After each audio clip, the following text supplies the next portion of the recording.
Часто можно услышать, что пожар– это случайность, от которой никто не застрахован.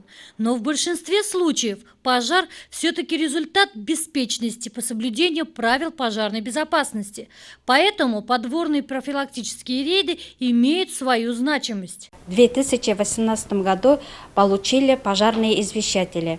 По-моему, они нужны в каждом доме, и вот такие профилактические рейды тоже помогают выявить дома нарушения.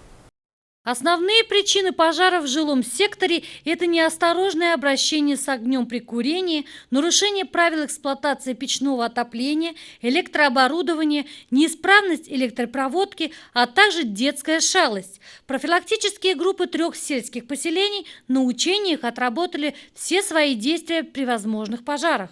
Что касается Баймакского района, с начала года на территории района зарегистрировано 187 пожаров, где погибло 3 человека и 5 человек получили телесные повреждения в виде ожогов.